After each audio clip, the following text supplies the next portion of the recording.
내가 이렇게 가난한 건 아빠 때문이야. 여러분, 혹시 이런 말 들어보신 적 있으신가요? 해봤자 안 돼. 그냥 빨리 돈 벌어라. 부모가 던진 이 한마디가 자녀의 앞길을 막는 칼이 된다는 사실 알고 계셨나요? 최근 한 조사에 따르면 우리나라 청년들 중 상당수가 부모의 가난과 부정적인 말 때문에 꿈을 포기했다고 답했습니다. 생각해보세요. 감정 절제를 못하고 화부터 내는 부모, 지식과 정보가 부족해 제대로 방향을 못 잡아주는 부모 밑에서 자란다면 자녀는 어떤 마음이 들까요? 결국 나는 안 되는 사람이구나라는 잘못된 학습만 남게 됩니다. 그런데 더 큰 문제는 이 고통이 세대를 넘어 그대로 이어진다는 겁니다. 하지만 지금이라도 깨닫고 바꾼다면 늦지 않았습니다. 이미 많은 사람들이 이 악순환을 끊어내고 새로운 길을 찾고 있습니다. 여러분도 오늘 영상을 끝까지 보신다면 자녀와 나의 미래를 지켜낼 단서를 얻게 될 겁니다. 준비되셨나요? 본격적인 영상 시작 전에 구독과 좋아요는 영상 제작에 정말로 큰 힘이 됩니다. 박진호는 경기도 안산의 금속가공 중소기업에서 30년 넘게 프레스 라인을 지켜온 현장 근로자다.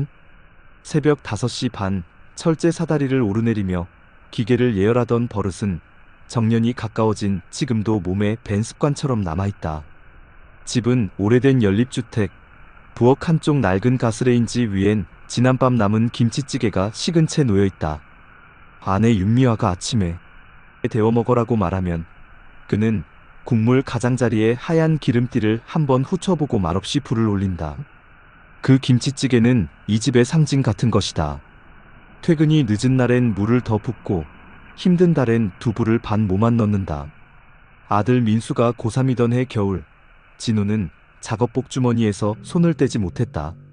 난방을 줄인 공장 안에선 숨을 내쉴 때마다 흰 김이 났고 현장에는 다음 달엔 잔업이 없다는 소문이 돌았다. 그는 그 말을 집에선 꺼내지 않았다. 대신 저녁상에 앉아 민수야, 밥 먹고 좀 쉬었다가 문제집 한 것만 더 풀자라고 말했다. 민수는 숟가락을 내려놓고 조심스레 물었다. 아빠, 수학학원 다니면 성적 오를까? 그 질문에 식탁 위 김치찌개가 보글보글 끓어오르다 금세 잦아드는 소리만 커졌다. 진우는 한참을 뜸 들인 끝에 말했다. 해봤자 다 거기서 거기야. 학교 거 충실히 하면 된다. 말끝은 무심했지만 속으론 계산기를 두드리는 소리만 들렸다. 등록금, 교통비, 교재비. 그의 머릿속에서 숫자들이 서로를 밀쳐내며 삐걱거렸다. 그날 밤 안방 불을 끄고 누운 뒤에도 그의 귓가에는 공장 프레스가 퉁하고 내려치는 소리가 울렸다. 윤미화가 속삭였다. 당신 애가 묻는 말엔 좀 다르게 답해주지 그랬어. 진우는 대답 대신 뒤척였다. 나도 알아. 그런데 내가 뭘 끝내 마무리하지 못한 말이 천장에 걸렸다. 다음 날 아침 민수는 학교로 가며 말했다. 아빠, 나는 그냥 빨리 돈 벌어야 될 것 같아. 그 말에 진우는 버선발로 현관까지 따라 나가 그런 소리 하지 마라. 아직 학생이잖아라고 말했지만 목소리는 눅눅하게 젖어 있었다. 봄이 오고 회사는 재고를 줄인다며 몇 주씩 조업을 단축했다. 평소 같은 월급이 들어오지 않는 달, 집안의 시간은 일찍 어두워졌다. 전기요금 고지서를 펼쳐든 미화는 표시펜으로 납부 마감일을 동그라미 쳤다. 진호씨, 이건 내일까지야. 그는 고개를 끄덕이고 부엌으로 가 찌개에 남은 국물을 떠먹었다. 간이 삼삼하게 빠진 맛, 미지근한 온도, 오래 끓여서 흐물거리는 김치줄기. 그는 갑자기 숟가락을 내려놓으며 말했다.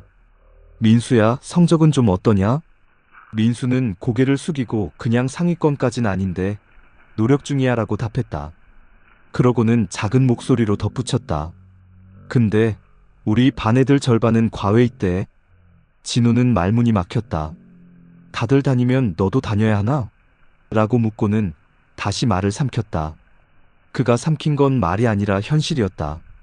갈등은 사소한 장면에서 커졌다. 어느 일요일 고기를 굽자는 아들의 말에 진우는 무심코 괜한 데 돈 쓰지 말자라고 잘라 말했고 민수의 표정이 굳는 걸 그제야 보았다. 민수가 대꾸했다. 아빠, 항상 그 말이야. 돈.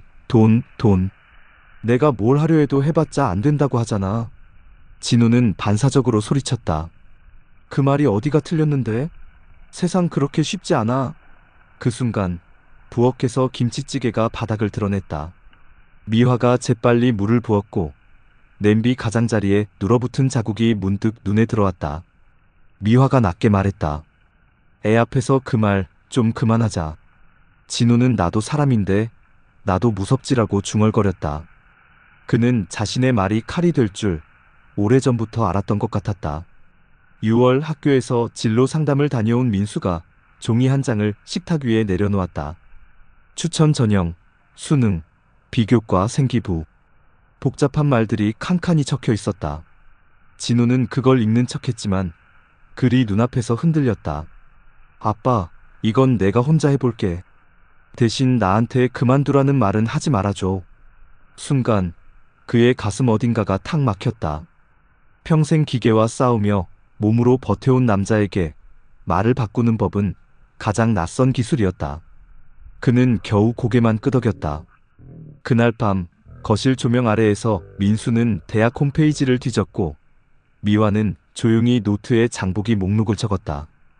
두부 한 모, 대파 한 단, 돼지고기 300g 행사 있으면. 진우는 그 목록 끝을 보다가 밑줄로 크게 다음 달 전기라고 적힌 글씨에 시선이 멈췄다. 장맛비가 쏟아지던 날 공장은 비상점검을 이유로 조기 퇴근을 했다. 오후 4시 아직 환한 시간에 집에 돌아오니 부엌엔 아침에 데워둔 김치찌개가 그대로 식어 있었다. 그는 냄비를 들어보았다. 바닥에 눌어붙은 흔적이 지도처럼 갈라져 있었다. 민수야, 오늘은 아빠가 김치찌개 맛있게 끓여줄게. 진우는 고기를 조금 더 넣으려다 멈췄다. 휴대전화 속 은행 앱의 잔액이 그를 붙잡았다. 결국 그는 대파만 조금 더 썰어 넣었다. 민수가 조용히 물었다. 아빠, 나 학원은 안 다녀도 돼? 대신 대학 요강이랑 평가원 사이트 같이 봐줄래? 진우는 잠시 말이 없었다. 그간 해봤자로 시작하던 혀끝이 그날만은 이상하게 무거웠다. 그래, 같이 보자. 그의 대답은 작았지만 식탁 위 김치찌개가 다시 끓어오르는 소리와 함께 방 안에 둥글게 번졌다. 그 밤 창밖 빗소리 속에서 진우는 민수와 모니터 앞에 앉았다. 입학처 공지, 전형 안내, 모집 단위별 반영 비율, 낯선 용어들이 줄지어 있었지만 그는 예전처럼 피하지 않았다. 대신 물었다. 이건 뭐 뜻이냐? 민수가 설명했다. 여기 보면 우리가 뭘 준비해야 하는지가 나오네. 두 사람 사이에 놓인 김치찌개 냄비에서 김이 올랐다가 사라졌다. 미화가 컵에 물을 따라오며 웃었다. 오늘은 국물 맛이 진하네. 진우는 국자를 들어 한 번 더 저었다. 오래된 김치찌개의 맛이 그날따라 덜 짰다. 그리고 그는 아주 조심스럽게 자기 안에 오래된 문장을 하나 바꾸어 보기로 했다. 해봤자 대신 한 번 더 보자라고. 정말. 여름이 깊어갈 무렵 민수의 성적표가 집으로 도착했다. 영어와 수학 점수가 기대만큼 오르지 못했다. 식탁 위에 놓인 흰 봉투를 본 순간 진우의 얼굴은 굳어졌다.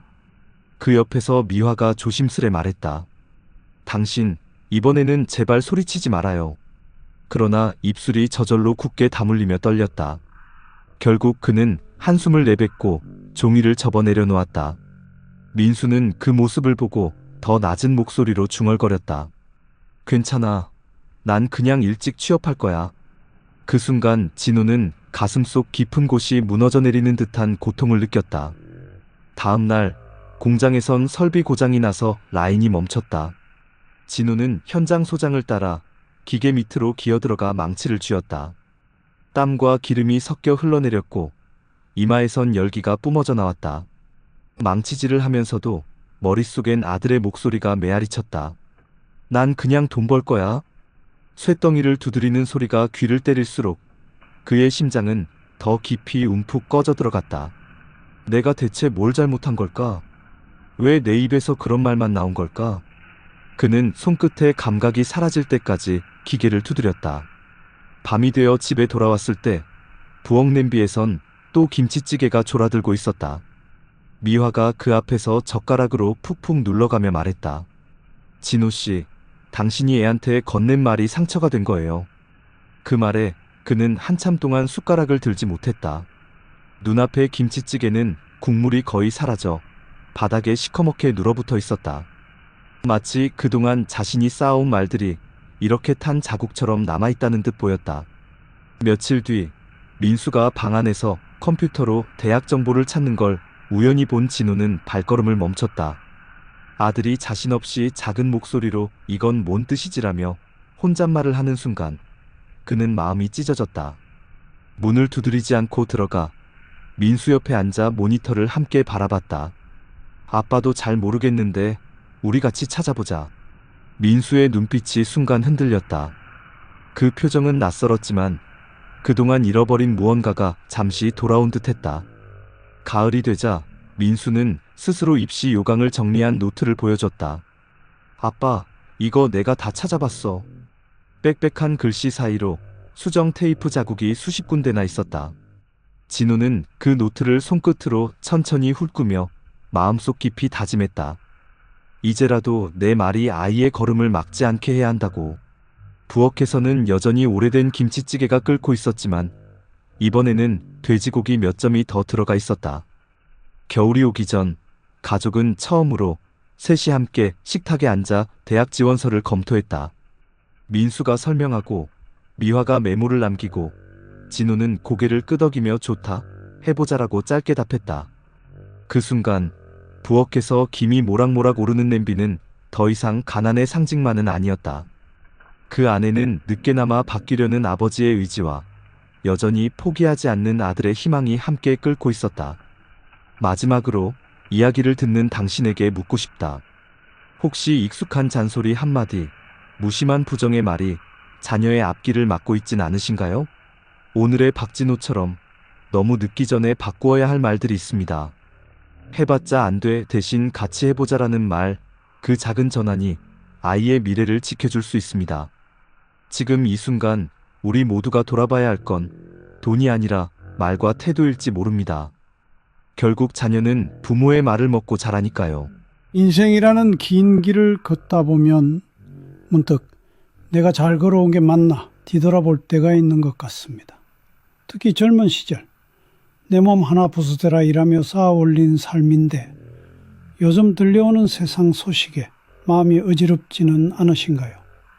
남들은 다 저만큼 번다더라 하는 말들이 마치 나만 뒤처진 것 같았던 기분이 들게 하고 때로는 지난 세월의 고생이 서럽게 느껴지기도 합니다. 하지만 선생님, 세상이 말하는 평균이라는 잣대로 우리의 귀한 인생을 재단할 수는 없습니다. 9사람이 땀 흘려 거둔 결실과 단 한 사람의 거대한 행운을 섞어버리면 대부분의 성실한 삶은 보잘것없어 보이기 마련이니까요.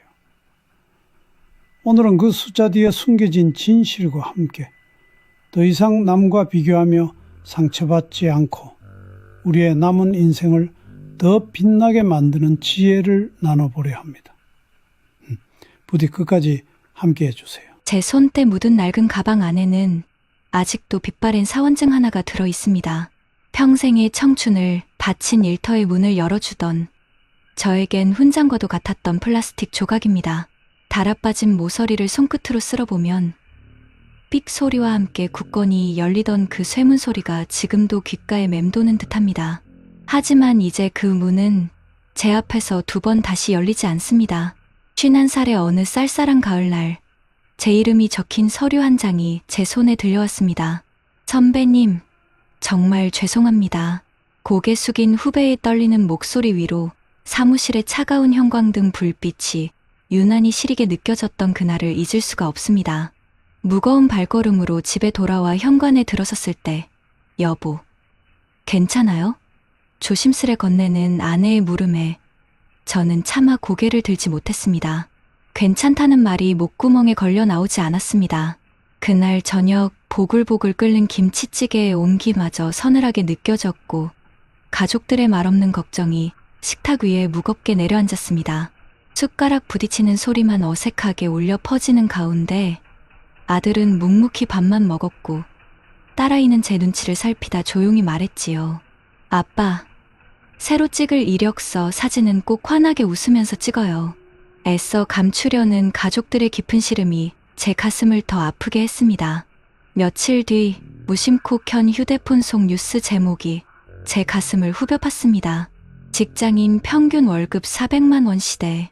성실하게 살아온 죄밖에 없는데 어째서 나는 세상의 기준에 미치지 못하는 사람이 되어버렸을까. 억울한 마음에 혼자 가만히 셈을 해보았습니다. 9사람이 땀 흘려 300만 원을 벌어도 단 한 사람이 편안히 앉아 3천만 원을 벌면 평균은 570만 원이 되는 것이 세상의 셈법이더군요. 그 허망한 숫자 앞에서 제가 지켜온 삶의 가치들이 자꾸만 작아지는 것 같아 서러웠습니다. 그날 밤 먼지 쌓인 통장을 꺼내 보았습니다. 한 장 한 장 넘길수록 얇아지는 장고처럼 제 마음도 바닥을 드러내는 듯했습니다. 보험료, 관리비, 아이들 용돈 매달 어김없이 빠져나가는 돈들이 마치 배 밑바닥에 난 작은 구멍들처럼 느껴졌습니다. 하지만 주저앉아 있을 수만은 없었습니다. 다음 날 새벽, 저는 평생을 입었던 양복 대신 낡은 작업복을 꺼내 입었습니다. 아파트 시설관리팀 면접이 있는 날이었습니다. 경비실 옆 작은 공간에서 저보다 한참은 젊어 보이는 팀장이 물었습니다. 오래 일하셨던데 야간 순찰 괜찮으시겠습니까? 네, 괜찮습니다. 힘주어 대답하는 제 목소리가 낯설면서도 어쩐지 단단하게 들렸습니다. 덜 벌게 되겠지만 그래도 다시 시작하자. 내 가족을 위해, 그리고 나 자신을 위해. 제 마음속에선 그 한마디가 전부였습니다. 첫 월급이 들어오던 날, 저는 동이 트기도 전에 눈을 떴습니다. 휴대폰에 찍힌 입금 문자를 한참이나 들여다보았지요. 예전과 비교하면 턱없이 작은 액수였지만 이상하게도 어깨를 짓누르던 무거운 짐이 조금은 가벼워진 기분이었습니다. 야간 근무를 하던 어느 날 밤, 건물 옥상에 올라가 도시의 불빛을 가만히 내려다보았습니다. 제 가슴팍에 매달린 낡은 사원증 대신 이제는 김민준, 석자가 적힌 작은 명찰이 바람에 소리 없이 흔들리고 있었습니다. 그때 무전기 너머로 어린 신입 직원의 목소리가 들려왔습니다. 반장님, 순찰 도실 시간입니다. 웃으며 계단을 내려오는 제 발걸음이 예전처럼 힘차지는 않았지만 저는 알 수 있었습니다. 내려가야 할 계단이 아직 많이 남아있을지라도 제 두 발은 가야 할 길을 잃지 않을 것이라는 것을요. 물론 모든 것이 괜찮아진 것은 아닙니다. 늘어만 가는 병원비 고지서와 하루가 다르게 오르는 장바구니, 물가는 여전히 제 어깨를 무겁게 합니다. 아내는 달아빠진 행주를 몇 번이고 빨았었고 저는 한 푼이라도 아끼려 버스 2정거장쯤은 그냥 걸어 다닙니다. 이것까지 줄여야 해? 그럼 지금은 아껴야지. 사소한 문제로 아내와 다투고 나면 캄캄한 방에 혼자 앉아 깊은 한숨을 내쉬기도 합니다. 같은 배를 타고 거친 파도를 헤쳐나가고 있으면서 왜 우리는 서로에게 노를 저으라며 상처를 주고 있었을까요? 어느 주말 저녁, 오랜만에 만난 옛 동료가 술 기운을 빌려 물었습니다. 너 요즘은 얼마나 버냐? 저는 그저 웃어넘겼지만 집으로 돌아오는 지하철 창문에 비친 제 얼굴이 참 초라해 보였습니다. 그때였습니다. 딸아이에게서 문자 한 통이 왔습니다. 아빠, 제가 영상 만드는 거 배웠는데 아빠 인생 이야기도 하나 만들어 드릴까요? 그 짧은 문장 하나에 얼음장 같던 제 마음이 뜨끈하게 녹아내렸습니다. 그날 밤, 저는 서랍 깊숙한 곳에 낡은 사원증을 가만히 눕혀두었습니다.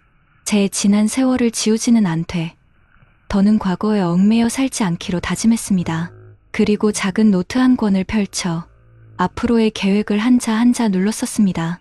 돈의 액수가 아닌 삶의 습관들을 적었습니다. 하루에 한 번 하늘 보기, 일주일에 한 번 아내 손잡고 산책하기, 세상이 정해놓은 평균이라는 2글자를 지우고 나만의 행복이라는 3글자를 써 내려가기 시작한 것입니다. 비교를 멈추는 순간, 비로소 제 삶의 진짜 이야기가 시작되고 있었습니다. 아직 갈 길은 멀고 삶은 여전히 팍팍합니다. 하지만 저는 이제 두렵지 않습니다. 제 손에는 낡은 사원증 대신 사랑하는 가족의 온기가 들려 있으니까요. 제 이야기의 남은 절반은 바로 그 온기로 제가 어떻게 더 넓은 세상을 만나게 되었는지에 대한 기록입니다. 부디 끝까지 함께 걸어주시길 바랍니다. 새벽 2시 반, 지하 1층 기계실 앞에 서서 손전등을 켭니다. 팬이 도는 소리가 낮게 울리고 파이프 위에 물방울이 규칙적으로 맺혔다 사라집니다. 순찰 동선의 마지막 코너를 돌자 우편함 위에 접힌 쪽지 하나가 놓여 있었습니다. 야간에 항상 고생 많으십니다. 1203호. 서툰 필체가 어딘가 덜컹거리지만 그 흔들림이 이상하게 제 심장을 단단히 붙잡았습니다. 누군가의 하루가 제 손끝의 작은 불빛으로 조금은 편안해진다면 그걸로 됐다 싶었습니다. 휴게실로 돌아와 종이컵 커피를 뽑아 들고 딸아이가 준 삼각대를 꺼냈습니다. 카메라 앱을 열고 셀프 영상을 몇 번이고 찍었다 지우길 반복했습니다. 목소리가 떨려서 눈빛이 흔들려서 말들이 자꾸 엉켰습니다.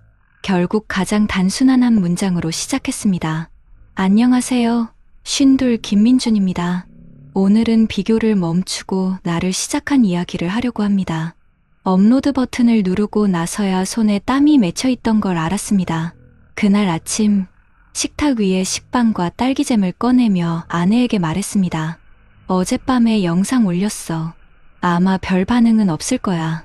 아내는 말없이 제 커피잔 밑에 작은 봉투를 밀어놓더군요. 안에는 몇 장의 오래된 사진과 지폐 한 장이 들어 있었습니다. 당신이 아버님 돌아가시고 처음 월급 탔을 때 이 돈으로 케이크 사왔잖아. 그때 당신 눈빛을 나는 아직 기억해. 우리 다시 그 눈빛으로 살자. 그 지폐에는 오래된 접힌 자국이 있었고 그 자국을 펴는 동안 제 등허리에서 무언가 오랫동안 굳어있던 것이 툭 하고 내려앉았습니다. 점심 무렵 휴대폰이 떨렸습니다. 영상에 첫 댓글이 달렸다는 알림이었습니다. 저도 67세에 경비 시작했어요. 평균 때문에 스스로를 미워했는데 오늘 덕분에 숨이 좀 놓였습니다. 고맙습니다. 이름도 없는 그 한 줄이 어쩐지 구급약 같았습니다. 그날 이후로 저는 야간 순찰이 끝나면 20분씩 책상에 앉았습니다. 전기기능사 필기 교재를 펼쳐 표시펜으로 단권화하고 모르는 용어 옆에는 작은 메모를 달았습니다. 지식이 돈이 되기 전에 먼저 마음의 지지대가 되어주더군요. 물론 집 안의 파도는 한 번에 잦아들지 않았습니다. 아들이 조심스레 말을 꺼냈습니다. 아빠, 컴퓨터가 너무 느려 발표 영상 편집해야 하는데 순간 제 입에서 거칠게 튀어나온 말. 지금 이때에 그게 우선이야? 말끝이 가시를 드러내는 순간 아이의 어깨가 움찔했습니다. 방으로 들어간 뒤 문틈으로 새어나온 침묵이 집안을 오래 떠돌았습니다. 밤이 깊어갈 때 저는 노트를 들고 조용히 아이 방 앞에 섰습니다. 아빠가 미안하다. 우선의 순서를 우리 같이 정하자. 그날 우리는 우리 집만의 기준표를 만들었습니다. 비교 금지 월 3만 원 희망통장 자동이체, 주 1회 가족 산책, 학업 건강 관계 최우선. 네 줄의 원칙이 벽에 붙었습니다. 글씨는 제각각이었지만 방향은 한 곳을 향하고 있었습니다. 일요일 오후 동네 복지관의 중장년 상담 창구에 갔습니다. 상담사는 제 말을 오래 끊지 않고 들어주었습니다. 경력 전환이 처음엔 자존심을 건드리죠. 그래도 선생님, 지금의 명찰이 선생님을 작게 만들진 않아요. 그 명찰을 다는 사람이 선생님이니까요. 소개받은 교육과정 목록 중 기계설비 유지관리와 전기안전 실무에 표시를 해두었습니다. 아내는 옆자리에서 일정표를 챙겨주면서 말했습니다. 이제 당신 시간이 어디에 쓰이는지가 우리의 수입이야.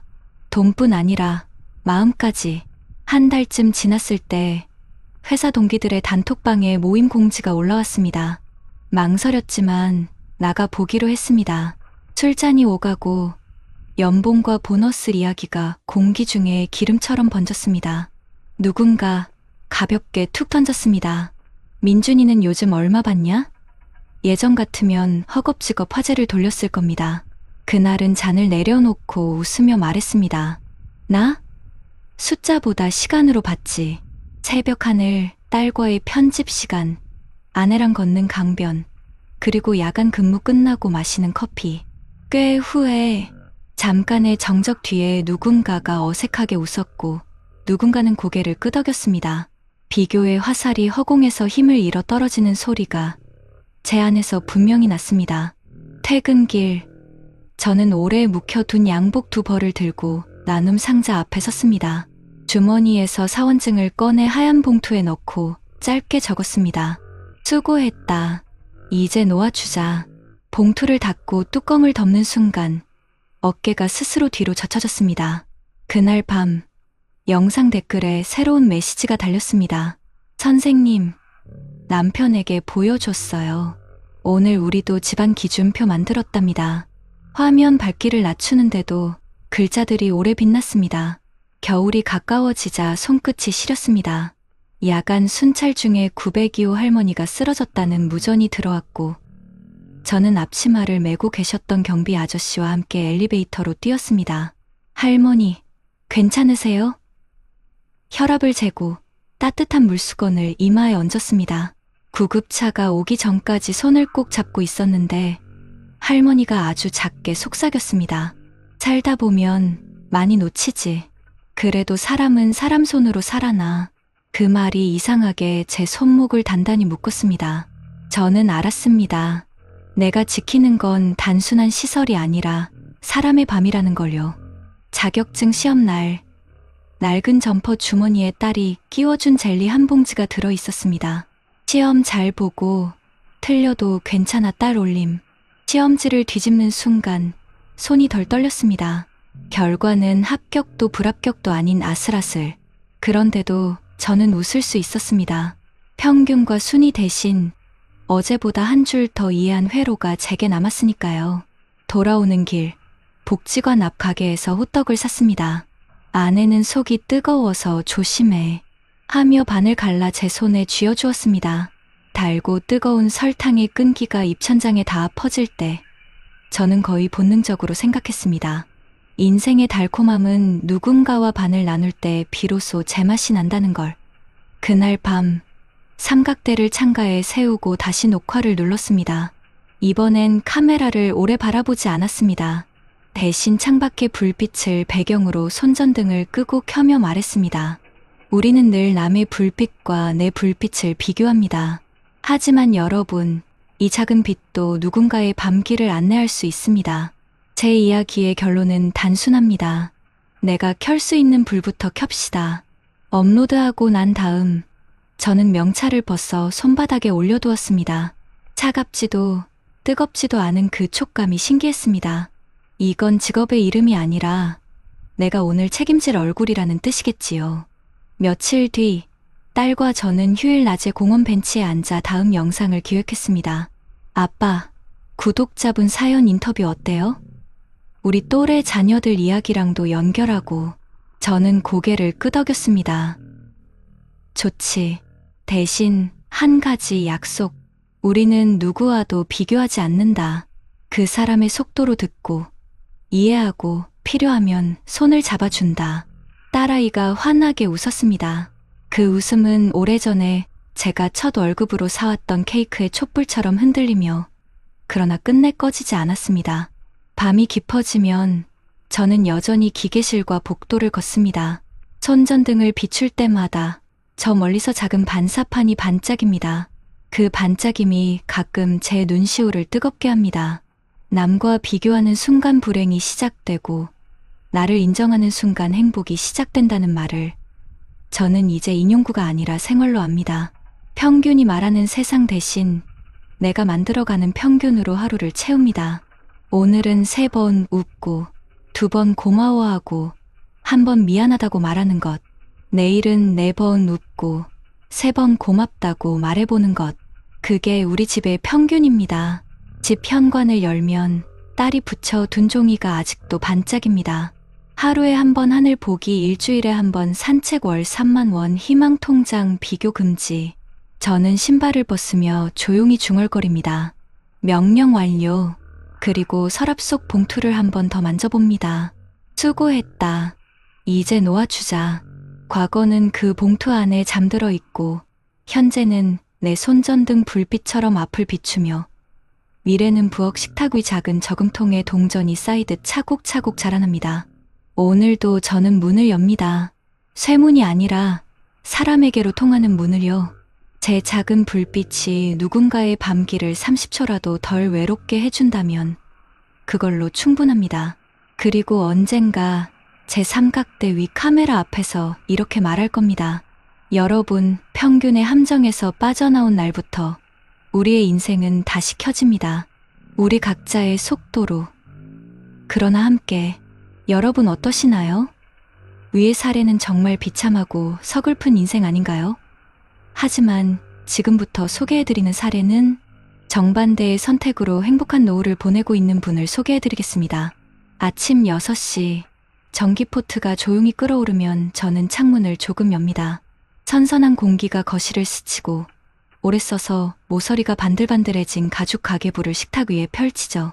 고무줄을 푸는 소리가 툭 하고 나면 오늘도 제 하루는 숫자에 흔들리지 않는 마음으로 시작됩니다. 저는 올해 66, 이름은 한서정입니다.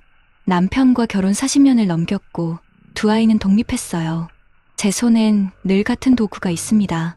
볼펜, 계산기, 그리고 우리 집 평균이라고 적힌 얇은 종이 한 장. 저도 한때는 남들처럼 흔들렸습니다. 뉴스에서 평균 월급 400만 원이란 말이 들릴 때마다 우리 집 통장 잔고와 남의 평균을 겹쳐보는 습관이 있었거든요. 그런데 어느 날 시장에서 상추값을 고르다가 문득 깨달았습니다. 상추 한 단에도 집집마다 다른 쓰임새가 있듯 돈도 우리 집의 사정으로 써야 한다는 걸요. 그날 이후 저는 남의 숫자 대신 우리의 기준을 만들었습니다. 첫째, 세 바구니 원칙. 월급이 들어오던 시절부터 우리는 돈을 세 바구니에 나눴습니다. 살림 바구니 먹고 사는 비용, 비상 바구니 병원 수리 실직 대비, 꿈 바구니 여행 배움, 남편이 퇴직할 즈음 비상 바구니엔 6개월치 생활비가 고스란히 들어있었고 꿈 바구니엔 저의 오랜 소망 바느질 교실 열기를 위한 소액의 씨앗돈이 모여 있었죠. 둘째, 집다운 집. 우리는 큰 평형 대신 관리 쉬운 소형 아파트로 갈아탔습니다. 엘리베이터 점검비, 겨울 난방비, 각종 수리비. 집은 커질수록 돈도 같이 부풀어 오른다는 걸 저는 주부의 손으로 배웠습니다. 이사한 첫날 저는 베란다에 작은 화분 2개를 놓고 우리 키울 만큼만 키우자고 마음속으로 적었습니다. 셋째, 관계의 경계.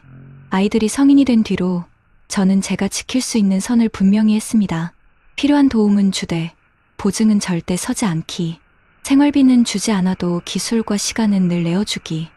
엄마, 이번 달엔 좀 힘들어. 아이가 그렇게 말하면 저는 제 가계부를 펴서 함께 목록을 줄이고 다음 달에 채울 방법을 같이 찾았습니다. 대신 제가 병원에 갈 때면 아이들은 제 시간을 채워줬습니다. 엄마, 검사 날엔 내가 모실게. 돈 대신 서로의 시간을 주고받는 합의. 우리 가족의 작은 헌법이었죠. 넷째, 건강은 비용이 아니라 자산. 남편이 회사를 다닐 때부터 매주 토요일 오전은 동네 언덕길 걷기로 묶어두었습니다. 비 오면 우산 쓰고 눈 오면 목도리 두르고 아플 때 쓰려던 돈의 절반은 아프지 않기 위해 썼습니다. 운동화는 낡을수록 편안해지고 저는 그 밑창에 저희 부부의 미래가 덧댐되는 걸 느꼈습니다. 다섯째, 배움의 명함. 저는 쉰을 넘기고 자격증 하나를 더 땄습니다. 손바느질 강사 과정. 돈을 벌겠다는 계산보다는 노년의 하루가 의미 있는 시간으로 채워지는 게 먼저였거든요. 복지관에서 봉사로 시작한 작은 수업은 지금도 일주일에 한 번씩 열립니다. 회비는 받지 않습니다. 대신 참가자들과 한 끼 반찬 레시피를 서로 나눕니다. 제 노후의 수입은 숫자만이 아니라 사람 냄새로도 채워진달까요? 이렇게 쓰니 여러분은 그래도 힘든 순간이 있었을 텐데 하실 겁니다. 물론입니다. 작년 봄 남편이 갑자기 허리 디스크로 입원했어요. 그때 저는 가계부의 비상 바구니에서 돈을 꺼내며 손이 덜 떨렸습니다. 왜냐하면 쓸 자리를 미리 정해둔 돈은 나갈 때도 품위가 있었거든요. 병실 창가에 앉아서 저는 남편에게 말했습니다. 여보, 이번 달 꿈 바구니는 비워도 돼. 대신 우리가 살아난 뒤 다시 채우면 되잖아. 남편이 웃으며 고개를 끄덕이던 그 표정, 의지와 안도가 섞인 눈빛을 저는 아직도 기억합니다. 가끔은 유혹도 있었죠. 친구가 요즘 수익률 좋다며 고위험 투자를 권했을 때 저는 고무줄을 탁 하고 튕기며 답했습니다. 나는 우리 집 평균을 지킬래. 저 고무줄 소리는 저 자신에게 보내는 작은 경보음이자 안심 신호였습니다. 남들은 계단을 2칸씩 뛰어오르는 것 같아도 저는 1칸씩, 그러나 매일 올라가기로 했습니다. 저녁이 되면 거실 벽에 붙여둔 우리 집 평균표의 하루를 체크합니다. 웃음 3번, 감사 2번, 산책 30분, 지출 기록 1회, 연락 1통. 숫자는 작아도 꾸준함의 모양은 큽니다. 어느 날은 감기 기운에 산책을 못하고 어느 날은 아이와 통화가 길어져 지출 기록이 밀리기도 합니다. 그러면 다음 날 살짝 더 채워 넣습니다. 평균은 남이 정해준 기준선이 아니라 우리가 살아가며 만드는 리듬이라는 걸 저는 이제 압니다. 우리 동네 성당 옆 공원에는 토요일이면 작은 벼룩시장이 섭니다. 그곳에서 저는 바느질 교실 친구들과 손수 만든 앞치마와 파우치를 무료로 나눠줍니다. 이거 김치 담글 때 입으세요. 받아드는 손마다 사연이 달라요. 혼자 사는 할아버지는 내 손이 느려서 김치 국물이 자꾸 흘러 하고 웃으셨고, 맞벌이 부부는 아이 미술가운으로 쓰면 되겠다 며 고마워했죠. 저는 그럴 때마다 생각합니다. 노후의 풍요는 통장 숫자만이 아니라 나눌 수 있는 손의 넉넉함에서 온다는 것을요. 밤, TV에서 또다시 평균 월급이 흘러나올 때 저는 리모컨을 내려놓습니다. 그리고 가죽 가계부의 맨 앞장에 쓰인 다짐을 한 번 더 읽습니다. 우리는 비교 대신 기록으로 산다. 기대 대신 습관으로 채운다. 불안 대신 준비로 나아간다. 손끝에 힘이 들어가고 마음이 가라앉습니다. 제 노후는 거창한 계획이 아니라 작은 반복의 총합이라는 것을 매일 확인하고 있으니까요. 어느 날 딸아이가 전화를 했습니다. 엄마, 전세 올랐어. 조금만 도와줄 수 있어? 저는 잠깐 숨을 고르고 조용히 말했습니다. 엄마가 줄 수 있는 건 지금 이만큼이야. 대신 다음 주말에 같이 집을 더 찾아보자. 이사 비용은 엄마 시간이랑 발품으로 도울게. 딸아이는 한숨 같던 숨을 내뱉고 웃었습니다. 엄마, 역시 엄마답다. 전화를 끊고 나니 제 안에서 미안함 대신 단단함이 남았습니다. 사랑은 무한정 내어주는 것이 아니라 무너지지 않게 나누는 것이라는 걸 저는 제 노후의 첫 장에서부터 배워왔으니까요. 오늘도 저는 가계부의 고무줄을 다시 묶습니다. 툭 소리가 작게 울리고 저녁 찻잔에서 김이 오릅니다. 창밖 가로등 불빛이 식탁 귀퉁이를 부드럽게 비춥니다. 저는 천천히 생각합니다. 남의 평균이 아니라 우리 집의 평균으로 사는 법. 그 법을 지키다 보니 내일이 두렵지 않습니다. 삶이란 결국 내가 책임질 수 있는 만큼 사랑하고 내가 감당할 수 있는 만큼 꿈꾸는 일이니까요.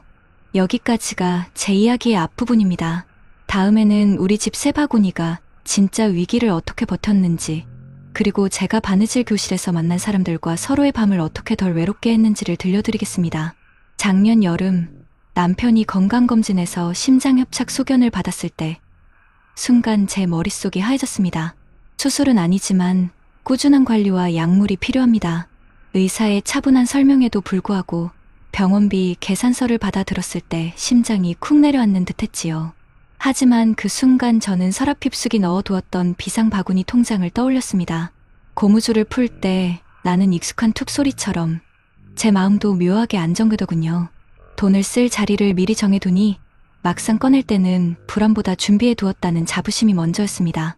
병실 창가에 앉아 남편 손을 잡으며 말했지요. 여보, 우리가 이 순간을 위해 아껴왔잖아. 두려워하지 말고 같이 가자. 남편은 고개를 끄덕이며 제 손등을 쓰다듬었습니다. 그 촉감이 촘촘히 꿰맨 바느질 자국처럼 단단히 제 삶을 이어주었습니다. 위기는 거기서 끝이 아니었습니다. 가을이 되자 장바구니 물가가 한 달 새 몇만 원이나 더 올랐습니다.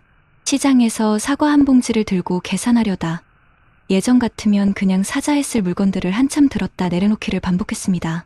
하지만 집에 돌아와 냉장고 앞에 붙여 둔 우리 집 평균표를 보며 숨을 고르곤 했습니다. 지출 기록 1회. 저는 장보기를 끝낸 날마다 영수증을 붙여놓고 아내이자 엄마의 책임이 아닌 우리 가족의 합의로 이 상황을 기록했습니다. 덕분에 불평보다 대화가 많아졌습니다. 딸은 직접 반찬을 만들며 엄마, 된장국은 제가 할게요 라고 했고, 아들은 배달 알바를 하며 이번 달 교통비는 내가 낼게 라며 의젓한 모습을 보여주었습니다.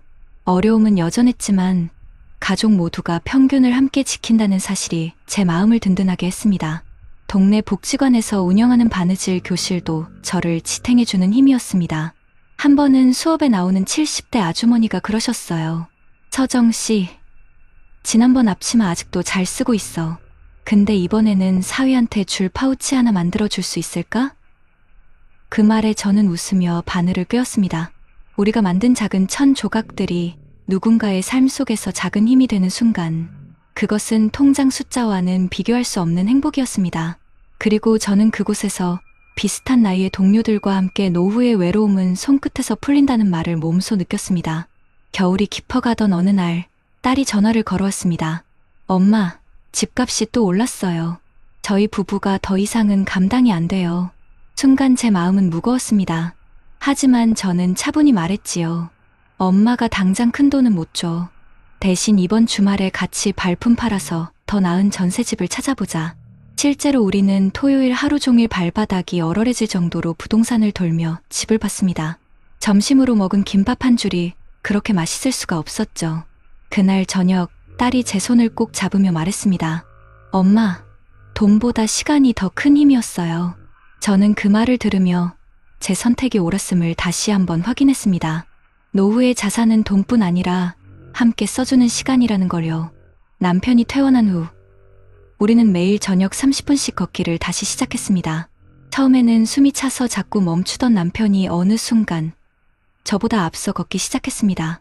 땀방울이 이마를 타고 흘러내리는 모습을 보며 저는 속으로 다짐했습니다.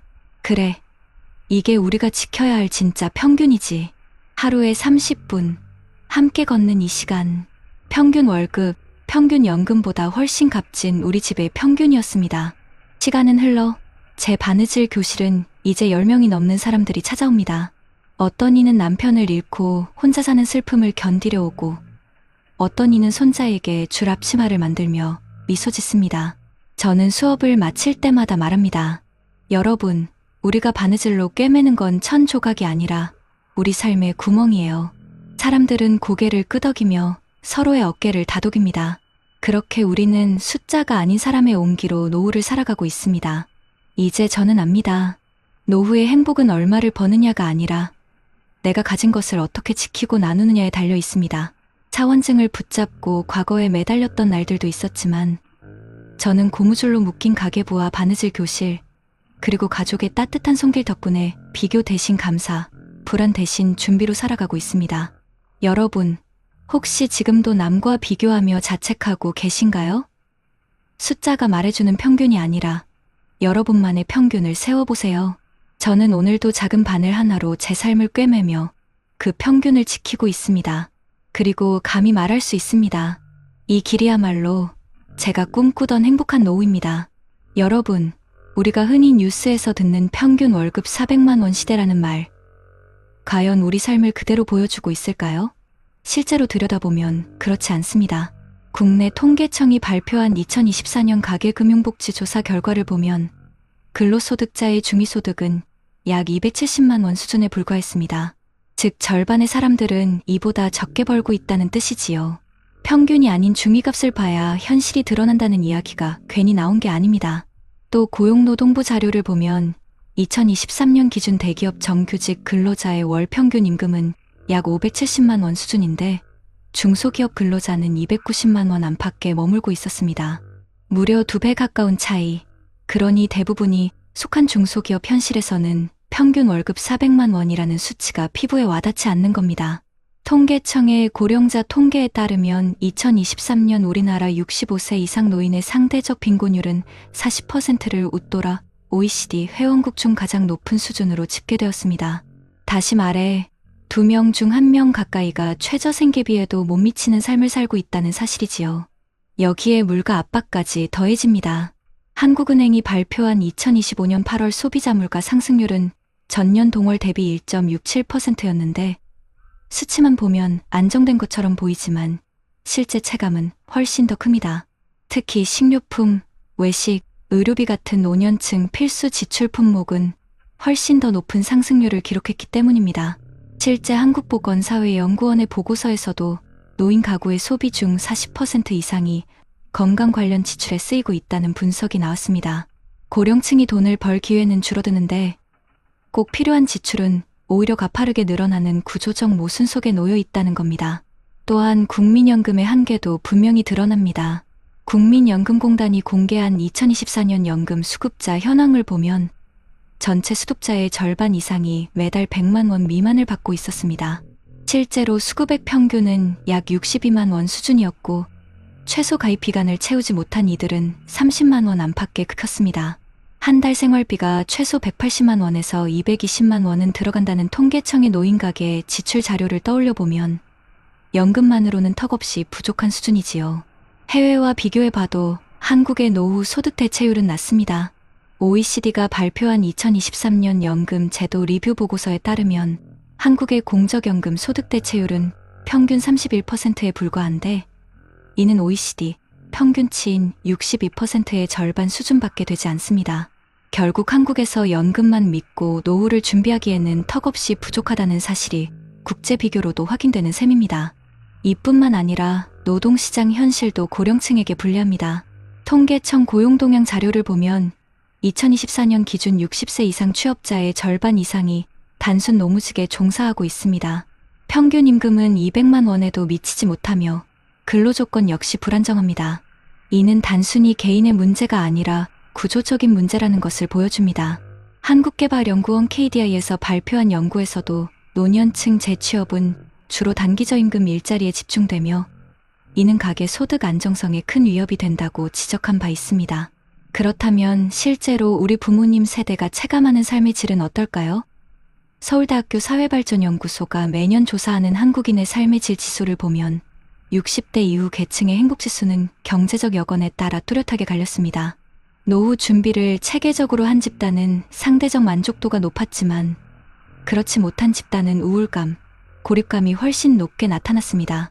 해외 연구도 이를 뒷받침합니다. 미국 미시건 대학이 주관한 Health and Retirement 스터디 2022에서는 경제적 준비가 충분한 노인의 경우 그렇지 못한 집단보다 우울증 위험이 30% 이상 낮게 나타났습니다.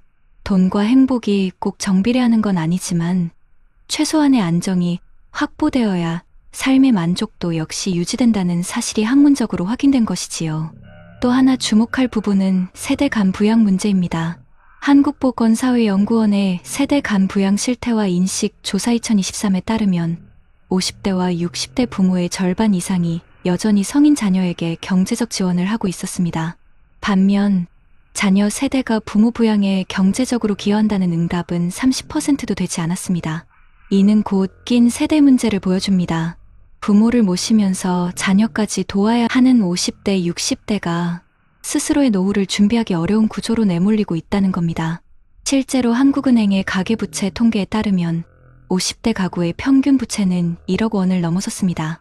이는 자녀 교육비, 주택 마련 지원 등이 주요 원인으로 꼽히고 있습니다. 마지막으로 의료비 부담을 살펴보겠습니다. 국민건강보험공단 자료에 따르면 65세 이상 노인이 전체 진료비에서 차지하는 비율은 2023년 기준 46%였습니다. 전체 인구에서 고령층이 차지하는 비율이 18% 정도라는 점을 고려하면 의료비 비중은 인구 비중의 2배를 훌쩍 넘는 것입니다. 게다가 한국보건사회연구원의 또 다른 연구에서는 앞으로 2035년이 되면 고령 진료비 비중이 60%를 넘을 것이라고 전망하고 있습니다. 결국 노후 준비는 단순히 생활비 문제가 아니라 건강비용의 급증과 직결된 문제라는 사실을 통계가 분명히 보여주는 셈입니다. 여러분, 이렇게 국내외 통계와 연구들을 종합해보면 한 가지 분명한 결론이 나옵니다. 지금 우리의 노후를 둘러싼 환경은 생각보다 훨씬 가혹합니다. 평균이라는 숫자는 현실을 제대로 보여주지 못하고 중위소득은 여전히 낮은 수준이며 국민연금은 OECD 국가들에 비해 턱없이 부족합니다.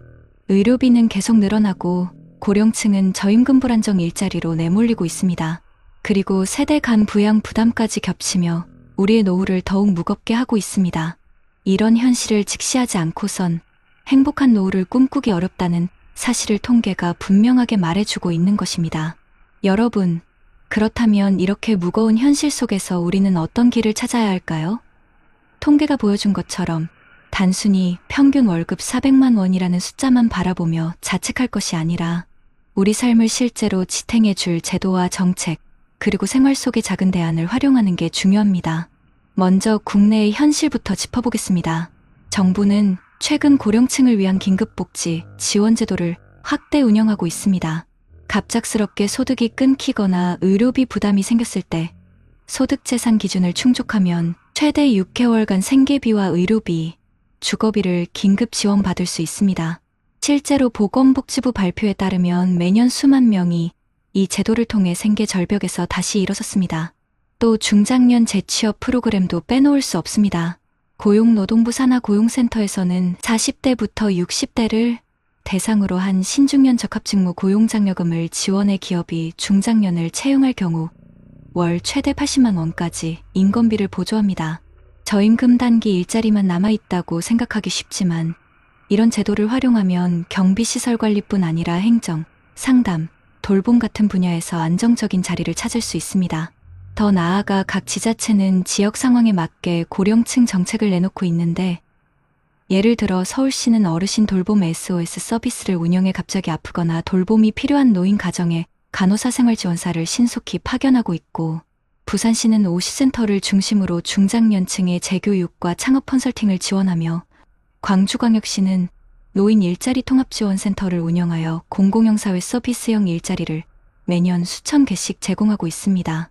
또한 국민연금만으로 부족한 현실을 보완하기 위해 정부는 기초연금 제도를 확대 적용하여 65세 이상 소득 하위 70% 어르신들에게 최대 월 40만 원을 지급하고 있습니다. 해외 사례도 눈여겨볼 필요가 있습니다. 일본은 한국보다 먼저 고령사회에 진입했는데 이들은 지역 포괄 케어 시스템을 운영하여 의료 돌봄 주거생활 지원 서비스를 동네 단위로 묶어 제공합니다. 덕분에 노인이 병원 요양원 집 사이를 전전하지 않고 한 지역 내에서 연속적인 지원을 받을 수 있죠. 또 독일은 장기요양보험 제도를 통해 노인이 일정 기간 이상 돌봄이 필요하다고 판정되면 현금 급여 또는 서비스 급여 중 선택할 수 있도록 하고 가족 돌봄을 택할 경우에도 금전적 보상을 지급합니다. 이런 해외의 방식은 우리나라에도 시사하는 바가 큽니다. 의료비 부담이 커지는 한국에서 단순히 병원 진료비 지원을 넘어서 지역 단위의 통합 돌봄 체계와 가족 돌봄 보상이 병행된다면 고령층의 삶은 한결 안정될 수 있을 겁니다. 전문가들도 공통적으로 강조합니다. 노후의 빈곤 문제는 개인의 무능이 아니라 사회 구조적 문제이며 공적 안전망과 지역 공동체의 연결망이 강화될 때 비로소 해법이 열린다.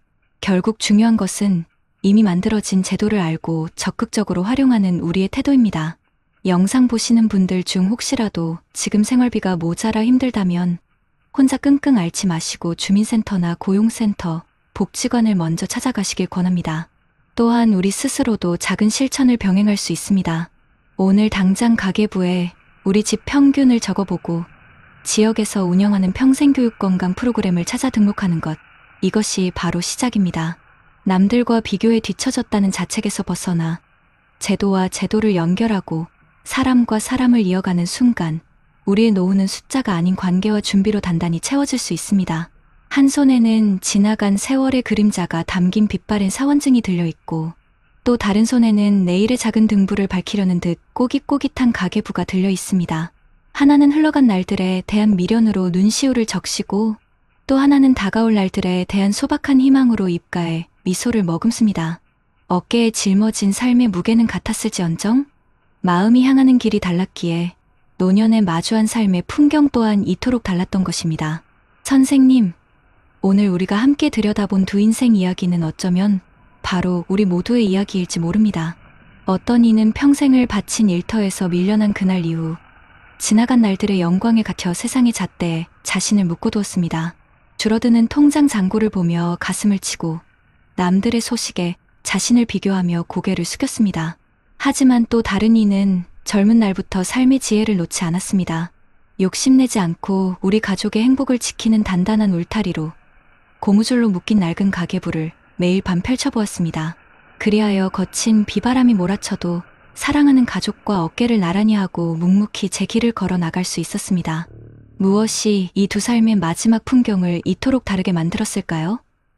그것은 결코 거창한 성공이나 특별한 재능이 아니었습니다. 그저 우리 삶의 갈림길에서 마주하는 아주 작은 선택의 차이였습니다. 지나간 영광에 매달릴 것인가, 아니면 내일의 계획을 세울 것인가, 남들이 말하는 평균을 부러워할 것인가, 아니면 우리 집만의 행복을 지켜낼 것인가. 그 작은 마음의 방향이 우리 인생의 마지막 빛깔을 결정했던 것입니다. 선생님, 우리네 인생길은 아직 끝나지 않았습니다. 50이 넘고 60을 지나 70을 바라보는 오늘의 우리에게도 여전히 새로운 아침은 밝아옵니다. 그 아침을 어떻게 맞이하시겠습니까? 지나간 날들을 원망하며 하루를 보내시겠습니까?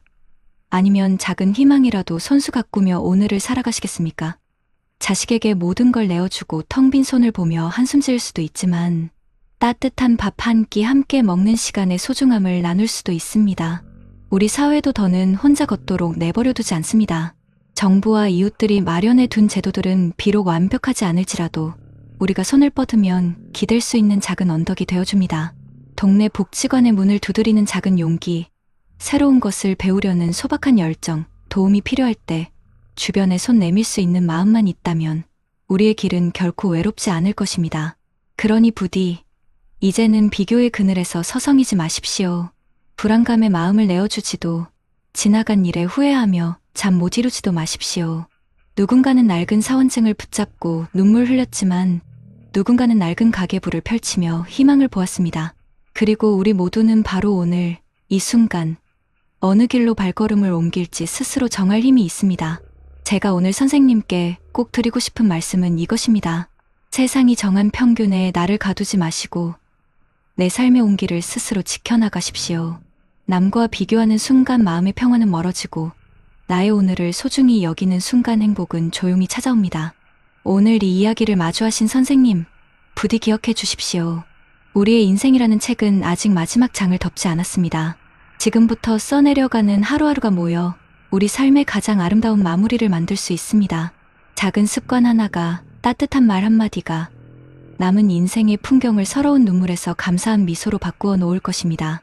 부디 선생님의 남은 날들이 더 이상 초라한 하루가 아닌 소박한 기쁨과 잔잔한 감사가 가득한 귀한 시간으로 채워지기를 바랍니다. 그리고 언젠가 우리 모두가 거울 앞에 서서 나는 내 인생의 주인으로 참 잘 살아왔노라고 스스로를 다독여줄 수 있기를 진심으로 기원합니다. 요즘 들어 돈이 왜 이렇게 빨리 사라지는 걸까? 그런 생각 해보신 적 있으신가요? 물가가 치솟고 연금 개편 논의가 연일 뉴스에 오르내리는 요즘입니다. 서울의 한 60대 부부는 매달 국민연금 120만 원에 경비 아르바이트로 버는 70만 원, 이 두 가지 소득으로 근근히 살아가고 있었습니다. 그런데 최근 병원비와 공공요금이 동시에 오르면서 이젠 뭐라도 하나 더 벌어야겠다는 절박한 말이 나왔습니다. 여러분, 혹시 지금의 생활비가 멈추면 내 통장에선 한 푼의 돈도 들어오지 않는 상황이 될까봐 두렵지 않으신가요?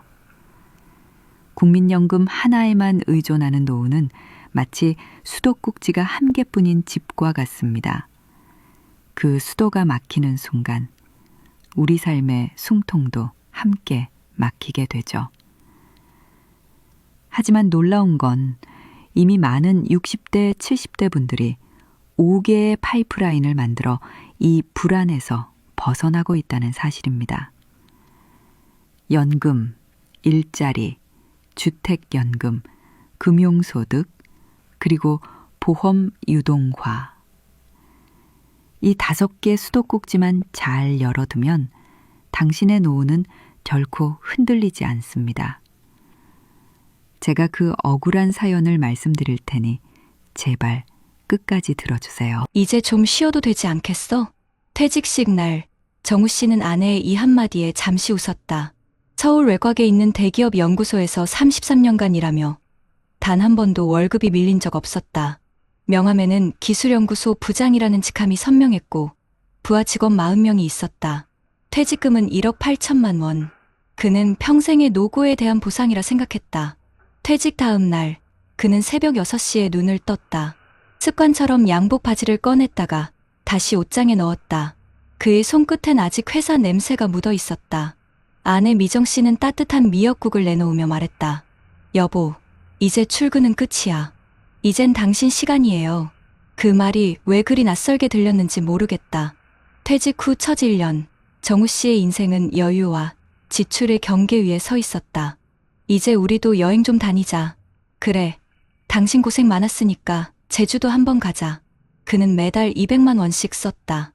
퇴직금 통장에서 나가는 돈은 눈에 띄지 않게 줄었지만 마음속엔 묘한 불안이 자라기 시작했다. 통장 잔고가 1억 2천만 원으로 줄어든 순간이었다. 여보, 우리 이제 국민연금은 얼마 나와? 아직 안 나와요. 63세부터 나온다잖아요. 그럼 그때까진 이 돈으로 버텨야겠네. 그는 애써 웃었지만 손끝이 떨렸다. 돈은 빠르게 사라졌고 세금보험료 공공요금이 예전보다 훨씬 많아졌다.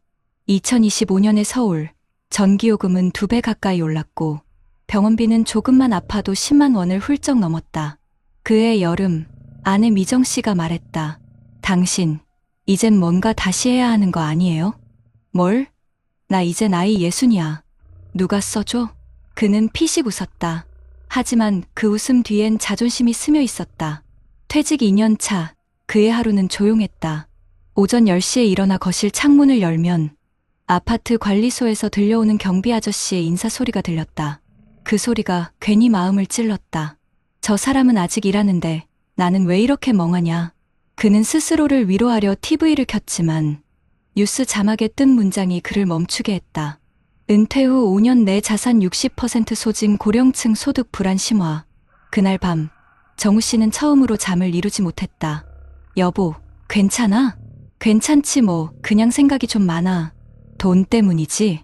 그냥 내 인생이 이렇게 끝나는 건가 싶어서. 그는 작게 한숨을 내쉬었다. 다음 달, 그는 지역 커뮤니티 앱에서 경비직 채용 공고를 보았다. 시급 1,500원, 주 5일, 오전 7시부터 오후 2시까지. 망설였지만 결국 지원했다. 며칠 후 관리소장이 말했다. 예전 대기업 다니셨다고요? 그럼 꼼꼼하시겠네요. 다음 주부터 나오세요. 그는 수줍게 고개를 끄덕였다. 첫 출근 날, 정우 씨는 유니폼을 입고 아파트 입구에 섰다. 차량을 통제하며 안녕하세요를 반복했다.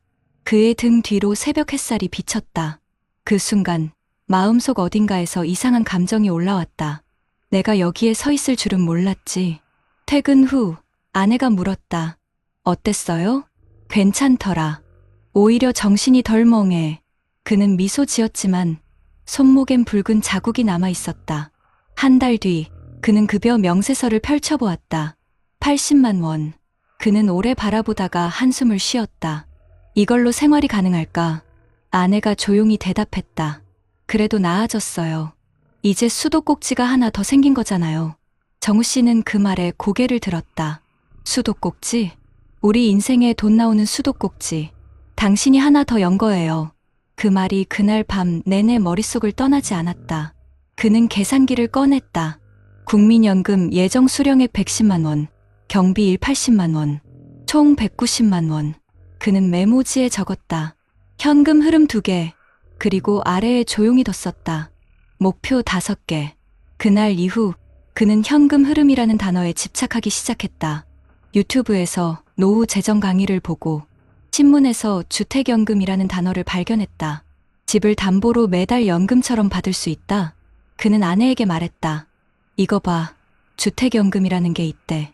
우리 집으로 하면 월 60만 원 정도 나올 수도 있대. 아내는 망설였다. 그럼 우리 집은 어떻게 돼요? 그냥 그 집에서 계속 사는 거야. 대신 집을 담보로 연금을 받는 거지. 그래도 애들한테 물려줘야 하잖아요. 그는 잠시 말이 막혔다. 그날 밤 그는 오래된 결혼사진을 꺼내봤다. 하얀 드레스와 검은 양복, 그리고 두 사람의 웃음. 그때의 자신이 너무 젊어 보였다. 그는 속삭였다. 당신, 나도 이제는 좀 현명하게 살아볼게. 하지만 세상은 그리 호락호락하지 않았다. 그가 그 다음 달 001짜리 지원센터를 찾았을 때 담당 직원은 말했다. 올해 경쟁률이 높아요. 하지만 경력 있으시니 가능할 수도 있겠네요. 그는 지원서를 제출하고 돌아오며 버스 창문에 비친 자신의 얼굴을 보았다. 주름진 이마, 희미한 눈빛. 그는 생각했다. 그래도 아직은 뭔가 할 수 있겠지. 집으로 돌아오자 아내가 커피를 내왔다. 오늘도 나갔어요? 응. 공공일자리 지원했어. 도서관 같은 데서 책 정리하는 일 있대. 그게 월급은 얼마나 줘요? 한 70만 원 정도. 그래도 괜찮지 않아? 괜찮아요. 당신이 살아있다는 게 제일 고마워요. 그는 그날 밤 5번째 수도꼭지를 그려봤다. 국민연금, 경비소득, 주택연금, 공공일자리, 금융소득. 종이에 그려진 5개의 수도꼭지를 바라보며 그는 작게 미소 지었다. 하지만 그 수도가 모두 열리기까지는 아직 많은 시간이 필요했다. 그는 모니터를 꺼내며 속으로 중얼거렸다. 그래, 이제 시작이야. 그해 겨울, 서울의 공기는 유난히 차가웠다. 정우 씨는 새벽 5시 40분이면 이미 경비실로 향했다. 손에는 늘 커피 한 캔이 들려 있었고 입김이 희미하게 퍼졌다. 그는 하루 종일 출입 차량을 정리하고 택배를 전달했다. 퇴근 후엔 잠깐 누워있다가 저녁이면 도서관으로 향했다. 공공일자리 면접에 합격한 그는 하루 3시간 책을 정리하는 일을 맡았다. 이제 우리도 2군데서 월급이 들어와요. 아내 미정 씨가 웃으며 말했다. 정우 씨는 피곤한 몸을 일으켜 커피를 마셨다. 그러게, 나도 이렇게 늙어서 2군데 다닐 줄은 몰랐어. 그래도 당신 요즘 얼굴 좋아요. 그는 미소를 지었지만 눈 밑에는 피로가 깊게 내려앉아 있었다. 그의 하루는 버티는 하루였다. 경비 일 80만 원, 도서관 60만 원. 거기에 이제 곧 시작될 국민연금 110만 원. 우리 이제 250만 원은 된다. 그는 손가락으로 계산하며 안심했다. 하지만 생활비, 보험료, 병원비, 전기세, 관리비, 교통비를 빼고 나면 남는 건 거의 없었다. 당신은 돈만 벌면 된다고 생각하지 말아요. 아내의 말에 그는 아무 대답도 하지 못했다. 그러던 어느 날 퇴근길에 갑작스러운 통증이 찾아왔다. 가슴이 조여왔다. 아, 잠깐만. 그는 벤치에 주저앉아 숨을 몰아쉬었다. 손에 들고 있던 커피캔이 땅에 떨어졌다. 응급실에 실려간 그는 다행히 큰 이상은 없었지만 의사는 말했다. 스트레스와 피로가 누적됐습니다. 심장이 약해지고 있어요. 무리하지 마세요. 퇴원 후 그는 한동안 일을 쉴 수밖에 없었다. 여보, 이젠 쉬어요. 너무 많이 했어요. 쉬면 돈이 안 들어오잖아. 당신이 없으면 돈이 무슨 소용이에요. 그 말에 정우 씨는 아무 대꾸도 하지 못했다. 며칠 뒤 우연히 라디오를 듣던 그는 노후의 현금 흐름 5개 파이프라인이라는 방송을 들었다. 진행자는 말했다. 노후에는 돈의 크기보다 돈이 들어오는 수도꼭지의 개수가 중요합니다. 국민연금, 일자리, 주택연금, 금융소득, 보험연금. 이 5가지 수도를 열어두는 것이 안정의 시작입니다. 정우 씨는 멍하니 라디오를 바라봤다. 5개 수도꼭지라. 그는 손에 쥔 공책을 펴고 다시 적었다. 1점 국민연금 곧 시작 예정. 2점 경비소득 휴직 중. 3점 도서관 일자리 유지 중. 4점 주택연금 미정. 5점 금융소득 없음. 2개밖에 열리지 않았네. 그는 입술을 깨물었다. 그날 밤 그는 결심했다. 이제 진짜 정리하자. 며칠 후 그는 주택금융공사를 찾아갔다. 주택연금 신청하고 싶습니다. 직원은 서류를 건네며 말했다. 고객님, 집 시세가 2억 4천이면 월 58만 원 정도 받을 수 있습니다. 평생 나오죠. 그는 잠시 서류를 바라보다가 고개를 끄덕였다. 해주세요. 서류에 도장을 찍는 순간 손끝이 떨렸다. 내가 이 집을 팔아버리는 건 아니잖아. 그래, 살아야지. 그날 밤 그는 아내에게 말했다. 우리 이제 주택연금 신청했어. 정말요? 잘했어요. 아내는 잠시 울먹였다. 당신이 포기할 줄 알았어요. 이제 더는 자존심으로 살 수가 없더라. 그의 삶은 조금씩 달라졌다. 매달 국민연금 110만 원, 주택연금 58만 원, 도서관 일 60만 원, 총 228만 원. 이제 한 달 생활비는 해결됐네요. 아내는 고개를 끄덕이며 말했다. 이제야 숨 좀 쉬겠어요. 하지만 정우 씨는 여전히 마음 한구석이 불편했다. 나 아직 파이프라인이 3개뿐이야. 그는 인터넷을 뒤져 금융 강의를 들었다. 배당주, ETF, 적립식 투자라는 단어들이 눈에 들어왔다. 이제라도 공부해봐야지. 그는 500만 원을 증권 계좌에 옮겼다. 이건 절대 단타가 아니야. 그냥 매달 조금씩 넣을 거야. 시간은 흘러. 그가 퇴직한 지 5년이 지났다. 지금 그의 나이는 65세. 국민연금, 주택연금, 도서관 근무, 배당주 수익, 그리고 오래된 종신보험의 일부를 연금형으로 전환했다. 그의 메모장에는 이렇게 적혀 있었다. 5개 수도꼭지, 모두 열림. 어느 봄날 아침, 정우 씨는 창가에 앉아 커피를 마시며 아내에게 말했다. 이젠 마음이 좀 편하다. 당신 표정이 달라졌어요. 이제 더는 통장 잔고만 보고 불안하지 않아. 왜요? 이제 돈이 들어오는 길이 5개나 있잖아. 그는 웃으며 말했지만 그 웃음에는 깊은 안도감이 담겨 있었다. 그동안 그를 괴롭혔던 불안, 자존심, 두려움이 천천히 녹아내리고 있었다. 그날 오후 딸이 손주를 데리고 놀러 왔다. 아빠, 요즘엔 일 안 해요? 응, 일은 도서관에서만 해. 그게 제일 좋아. 아빠 대단해요. 요즘 친구들 아버지는 다 힘들어 하시던데. 정우 씨는 조용히 미소 지었다. 아빠도 힘들었단다. 근데 이젠 알겠어. 사는 건 버티는 게 아니라 흘러들어오는 길을 만드는 거더라. 저녁 무렵 그는 서랍에서 오래된 명함 하나를 꺼냈다. 김정우 대기업 기술연구소 부장. 그는 그 명함을 바라보다가 천천히 찢었다. 그리고 그 위에 새로 적었다. 김정우 은퇴 후 5개 수도꼭지의 주인. 그는 창밖을 바라봤다. 거리에 가로등 불빛이 하나둘 켜지며 도심의 윤곽을 밝혔다. 한때 그는 그 불빛을 보며 야근을 했고 지금은 그 불빛 아래에서 자신만의 하루를 산다. 여보, 아내의 목소리가 부엌에서 들려왔다. 오늘 저녁은 당신이 좋아하는 된장찌개예요. 그는 웃으며 대답했다. 이젠 그거 하나면 충분해. 정우 씨의 하루는 여전히 소박했다. 하지만 그의 마음엔 5개의 수도꼭지에서 흘러나오는 따뜻한 물소리가 들리고 있었다. 여러분 어떠시나요? 위의 사례는 정말 비참하고 서글픈 인생 아닌가요? 하지만 지금부터 소개해드리는 사례는 정반대의 선택으로 행복한 노후를 보내고 있는 분을 소개해드리겠습니다. 경기도 용인에 사는 박상호 씨 68세. 그는 35년간 공공기관에서 근무한 전직 공무원이다. 겉보기엔 평범한 60대 남성이지만 그가 퇴직 이후 살아가는 방식은 주변 사람들에게 저 사람처럼 나이 들고 싶다는 말을 들을 만큼 달랐다. 퇴직 전부터 그는 스스로에게 이런 말을 자주 했다. 노후는 돈이 있어야 하는 게 아니라 돈이 들어올 길을 만들어두는 거야. 그의 이 말은 단순한 습관이 아니라 실천이었다. 그는 퇴직 10년 전, 그러니까 50대 초반부터 노후 준비를 시작했다. 매달 국민연금 외에도 개인연금저축과 IRP를 동시에 운영했고 퇴직금이 나오기도 전에 임대 수입이 가능한 소형 오피스텔 한 채를 장만했다. 그때 다들 나한테 미쳤다고 했지. 연금이면 충분한데 뭐하러 빚내서 건물을 사냐고. 그는 웃으며 그 시절을 회상했다. 하지만 그가 했던 선택은 결과적으로 신의 한 수였다. 그가 60세가 되던 해 주변 동기들은 퇴직금 일시불을 받아 여행을 다니거나 자녀에게 목돈을 건넸다. 그는 그렇게 하지 않았다. 퇴직금은 내 노후의 뿌리야. 뽑으면 끝이야.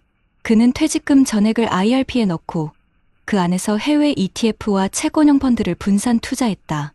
이 결정 하나로 그는 퇴직 후에도 연 45%의 안정적 수익을 꾸준히 얻고 있었다. 퇴직 첫 해 그의 통장에는 3개의 돈줄이 있었다. 국민연금 130만 원, 공무원 연금 180만 원, 오피스텔 월세 60만 원, 매달 370만 원의 고정 수입. 그는 그중 100만 원만 생활비로 쓰고 나머지는 다시 투자했다. 이것이 바로 그의 4번째 수도꼭지였다. 퇴직 후 1년이 지나자 그는 일을 그리워하기 시작했다. 하지만 그는 돈이 필요해서가 아니라 의미 있는 일을 하고 싶었다. 그는 서울시 50재단의 시니어 컨설턴트 과정에 지원했다. 평생 직장에서 쌓은 경험을 살려 퇴직자들의 인생 2막을 돕는 강의를 하기 시작했다. 제가 10년 전엔요, 퇴직하면 세상 끝나는 줄 알았어요. 근데 그때부터 준비하니까 지금은 하루하루가 새로운 출근이에요. 그는 그렇게 4번째 파이프라인인 일자리 수입을 추가했다. 당연 수당은 많지 않았다. 한 달 70만 원 남짓. 하지만 그에게 돈보다 큰 건 존중과 자존감이었다. 그의 아내 윤정희 씨 64세는 남편의 계획적 성향을 처음엔 이해하지 못했다. 여보, 그 돈 좀 써요. 우리 나이에도 즐길 수 있을 때 즐겨야죠. 지금 조금만 참고 나중에 진짜 여유롭게 살자. 그는 그 말만 반복했다. 그녀는 처음엔 답답해했지만 이제는 남편이 말한 여유롭게 사는 삶이 무엇인지 누구보다 잘 안다. 2025년 현재 그들의 하루는 이렇다. 아침 7시 커피 한 잔과 함께 유튜브로 경제 뉴스 시청. 오전엔 부부가 함께 도심 도서관에서 자원봉사를 하고 오후엔 소형 오피스텔 세입자에게서 자동이체된 월세를 확인한다.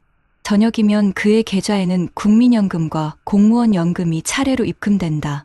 딱히 부자가 아니어도 불안하지 않다. 그가 자주 하는 말이다. 그는 스스로의 노후를 이렇게 표현했다. 나는 수도꼭지를 5개 만들어뒀다.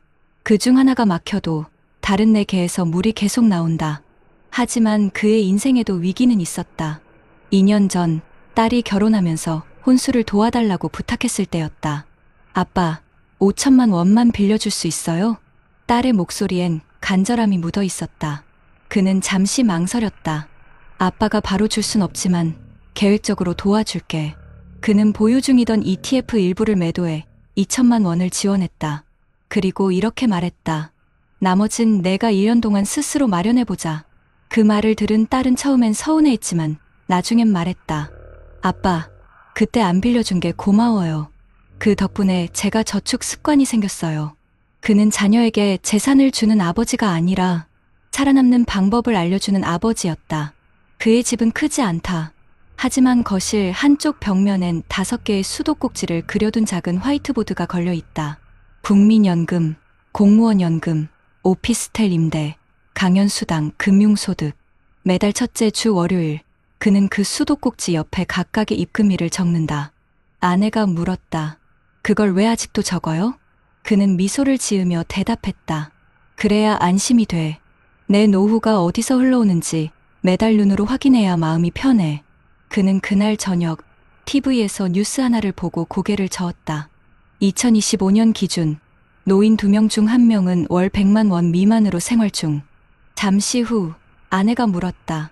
여보, 우리도 처음엔 불안했잖아요? 불안했지. 근데 그 불안을 그냥 넘기지 않았던 게 차이야. 그의 말은 조용했지만 단단했다.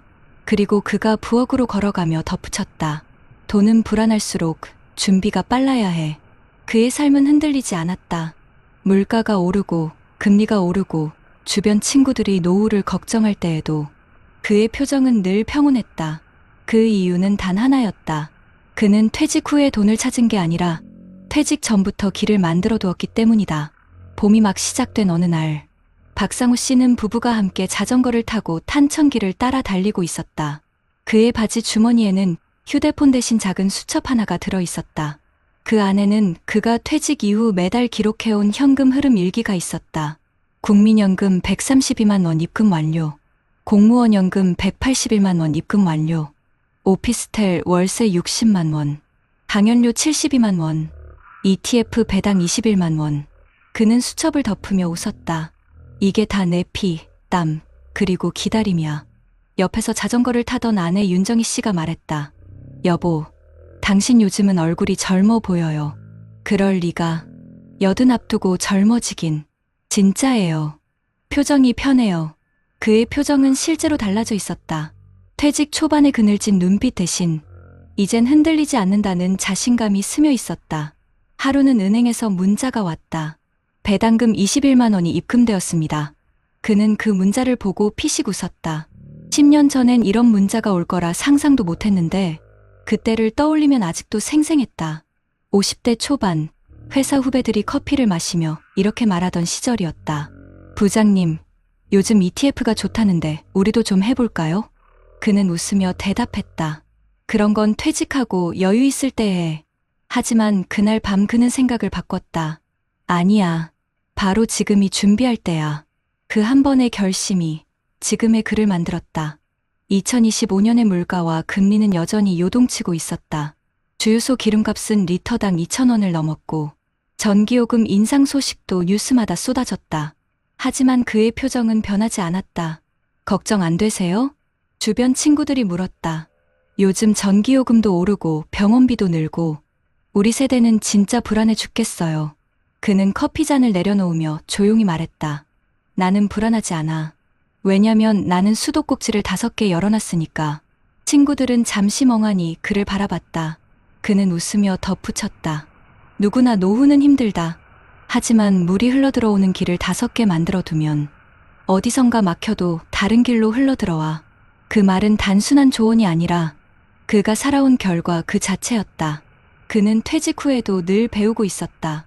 시니어 대학의 금융 강좌, 건강 강연, 그리고 인생 2막을 설계하는 후배 멘토링까지. 그의 하루 일정은 젊은 직장인 못지않게 바빴다. 선생님, 저는 지금 55살인데요. 퇴직 후가 너무 무서워요. 지금부터 뭘 해야 할까요? 그의 강의에 온 한 남성이 물었다. 박상우 씨는 잠시 눈을 감고 대답했다. 당신이 지금 가장 두려운 게 뭐예요? 돈이요. 돈이 없어질까 봐요. 그럼 지금부터 돈을 모으지 말고 돈이 들어올 길을 만들어 두세요. 길이요? 네. 국민연금, 퇴직연금, 개인연금, 임대소득, 금융소득. 그 5개 수도꼭지를 하나씩 여는 거예요. 그의 말에 강의실은 조용해졌다. 그날 그는 박수를 받았다. 그의 집 거실 한켠엔 오래된 소파가 있었다.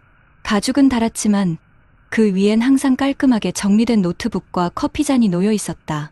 그는 매주 월요일 아침 앉은 자리에서 지난 한 주의 수입과 지출을 정리했다. 국민연금은 이번 달에도 그대로, 오피스텔 임대료는 세입자가 2달 더 연장, 강연 일정은 다음 주로 변경. 그는 중얼거리듯 말하며 엑셀을 채워나갔다. 그에게 노후는 멈춤이 아니라 관리의 시간이었다. 저녁이면 아내 윤정희 씨가 와인을 한 잔 따라주며 말했다. 당신, 요즘은 돈보다 시간을 더 잘 쓰는 것 같아요. 그게 진짜 부자지. 그는 웃으며 잔을 부딪혔다. 그는 자녀에게도 똑같이 가르쳤다. 아빠처럼 살아야 해요? 아니, 아빠보다 일찍 깨달아야 해. 뭐요? 돈은 모으는 게 아니라 흘러가게 만드는 거란 걸. 딸은 그 말을 잊지 않았다. 결혼 후 딸 부부는 매달 30만 원씩 연금저축에 넣고 있었다. 그는 그 이야기를 듣고 흐뭇하게 웃었다. 이게 대물림이구나. 그의 68번째 생일날 가족들이 모두 모여 식사를 했다. 손주는 할아버지 부자야? 라고 물었다. 그는 웃으며 대답했다. 부자는 아니야. 대신 매달 돈이 흘러들어오긴 하지. 얼마나요? 글쎄 5개 수도꼭지에서 나와. 손주는 그 말을 이해하지 못했지만 딸은 그 말의 의미를 알고 있었다. 식사가 끝난 뒤 그는 베란다에서 하늘을 바라봤다. 은퇴한 지 벌써 8년. 그의 삶은 단 한 번도 통장의 숫자 때문에 흔들리지 않았다. 그 대신 매달 들어오는 일정한 흐름이 그의 마음을 단단하게 만들었다. 밤이 깊어갈 무렵 그는 다시 노트를 열었다. 맨 아래에는 이렇게 적혀 있었다. 노후의 행복은 크기가 아니라 흐름의 지속성이다. 흐름이 멈추지 않으면 인생은 결코 고립되지 않는다. 그는 펜을 내려놓고 창밖의 불빛을 바라봤다. 바람이 유리창을 스치며 속삭였다. 그 소리는 마치 5개의 수도꼭지에서 물이 흘러내리는 듯했다. 그는 눈을 감고 천천히 숨을 내쉬었다. 그 숨결 속에는 돈보다 더 귀한 준비된 인생의 평화로움이 담겨 있었다. 다음 날 아침 그는 강의에서 이렇게 말했다. 노후를 두려워하지 마세요. 누구나 늙지만 모든 사람이 불안하게 늙는 건 아닙니다. 돈이 아니라 흐름을 준비한 사람만이 은퇴 후에도 삶의 온도를 잃지 않아요. 그는 강단을 내려와 조용히 미소 지었다. 오늘도 그에게선 5개의 수도꼭지에서 물 흐르는 소리가 들리고 있었다. 여러분, 최근 통계청이 발표한 자료를 보면 대한민국의 노후 현실이 얼마나 불안한지 명확히 드러납니다. 2021년 기준으로 65세 이상 고령자 가구의 상대적 빈곤율은 약 39%에 달했습니다. 이는 우리나라 노인 3명 중 1명 이상이 중위소득의 절반 이하로 살아가고 있다는 의미입니다. 또한 고령자 가구의 순자산 평균은 약 4억 원대 수준이지만 그중 절반 이상이 부동산에 묶여 있어 실제로 사용할 수 있는 현금성 자산은 많지 않은 것으로 나타났습니다. 이처럼 한국의 고령층은 자산은 있지만 현금이 부족한 세대, 바로 자산 빈곤형 노후를 겪고 있습니다. 특히 노후 소득 구조를 살펴보면 그 문제는 더 뚜렷하게 드러납니다. 노년층의 주요 소득원 중 공적이전 소득, 즉 국민연금이나 기초연금 같은 정부 지원이 차지하는 비중은 약 30% 수준에 불과했습니다. 반면 노동소득, 즉 직접 일해서 버는 돈이 전체의 절반 가까이를 차지했습니다. 이 말은 곧 우리나라의 노인들이 은퇴 후에도 일하지 않으면 생계가 어렵다는 현실을 반영하는 것입니다. 실제로 65세 이상 고용률은 최근 10년 사이 꾸준히 상승해 36%를 넘어섰습니다. 이 수치는 OECD 주요국 평균의 2배 이상으로 경제활동 참여율이 높다는 점만 보면 긍정적으로 보일 수도 있지만 그 배경에는 생활비가 부족해 어쩔 수 없이 일해야 하는 노후라는 어두운 면이 있습니다. 또한 노후소득 보장에 관한 여러 연구에서도 한국은 선진국에 비해 공적연금 의존도가 매우 낮고 개인이 마련한 퇴직연금과 개인연금의 활용도 역시 낮은 편이라고 지적됩니다. 유럽의 고령층은 연금과 자산소득, 금융소득, 임대수입 등 다양한 파이프라인을 통해 안정적인 현금 흐름을 유지하고 있는 반면 한국은 대부분의 노인이 단일한 연금이나 일시금에 의존하는 구조로 되어 있습니다. 즉, 수도꼭지가 하나뿐인 상태에서 그 수도가 막히면 더 이상 흘러나올 물이 없는 것과 같은 상황이 벌어지는 것입니다. 이와 관련된 해외 연구에서도 비슷한 결과가 나타납니다. 노후 소득이 단일한 사람보다 연금, 임대수입, 배당소득, 근로소득 등 여러 경로로 돈이 들어오는 사람들의 삶의 만족도와 건강 상태가 더 높게 나타난다는 결과가 있습니다. 특히 자산과 연금 소득을 함께 보유한 고령층은 인플레이션과 경기 침체에 대한 대응력이 훨씬 높았고 경제적 불안감을 느끼는 비율도 절반 이하로 줄었습니다. 이 연구들은 공통적으로 은퇴 후 안정된 삶의 핵심은 소득의 크기가 아니라 돈이 꾸준히 흘러들어오는 구조를 미리 만들어 두는 것이라고 강조합니다. 국내 여러 재무설계 전문가들 또한 비슷한 경고를 내놓고 있습니다. 이제는 연금 하나로 버틸 수 있는 시대가 아니다. 국민연금, 퇴직연금, 개인연금 외에도 근로소득, 주택연금, 금융소득 등 최소 5개의 현금 흐름을 확보해야 한다. 특히 고령화가 급속히 진행되는 한국 사회에서는 단일 소득 구조가 곧 노후 빈곤의 주요 원인이 된다고 지적합니다. 물가 상승률이 연 3%를 넘는 상황에서 국민연금만으로 생활하는 노년층은 시간이 갈수록 실질 구매력이 급격히 줄어들고 있습니다. 따라서 연금과 금융자산, 부동산 임대, 소규모 근로소득 등 다양한 수입원을 조합해야만 생활 수준을 유지할 수 있다는 것입니다. 또한 노후 준비가 단순히 돈을 많이 모으는 것이 아니라 흐름을 관리하는 능력이라는 점도 강조됩니다. 최근 금융행태 분석 결과를 보면 은퇴 후에도 경제적으로 안정된 사람들의 공통점은 바로 지속적인 현금 흐름을 만들어낸다는 점이었습니다. 이들은 일정한 수입이 여러 통로를 통해 들어오기 때문에 경기 변동이나 의료비 상승, 세금 인상 같은 외부 충격에도 덜 흔들렸습니다. 반면 국민연금이나 퇴직금 한 가지 수입에만 의존하는 사람들은 의료비나 긴급 지출이 발생하면 바로 빚을 지거나 자산을 급매해야 하는 상황에 몰렸습니다. 실제로 우리나라 60대 이상 가구의 평균 소비 지출을 보면 한 달에 약 260만 원이 필요한 것으로 조사되었지만 국민연금 수령액은 평균 110만 원 안팎에 불과합니다. 즉, 한 달에 150만 원 이상의 소득 공백이 발생하는 셈이죠. 이 공백을 메우지 못한 다수의 노년층은 결국 근로소득에 의존하거나 자녀에게 손을 벌리게 되는 악순환에 빠집니다. 특히 최근에는 고령자 의료비 지출이 급격히 늘고 있는데 65세 이상 노인의 평균 의료비는 지난 10년간 2배 가까이 증가했습니다.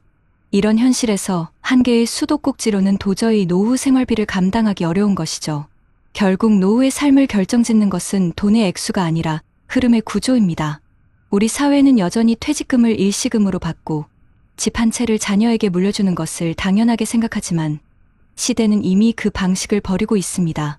이제는 집을 연금화하고 소득원을 다변화하며 연금과 금융을 병행 관리하는 사람이 진짜 안정된 노후를 맞이하게 됩니다. 그리고 이런 흐름을 미리 설계한 사람만이 퇴직 이후에도 불안하지 않고 자신이 원하는 삶의 온도를 지켜낼 수 있습니다. 여러분, 지금까지 이야기를 들으면서 그럼 나는 지금부터 뭘 해야 할까? 라는 생각이 드셨을 겁니다.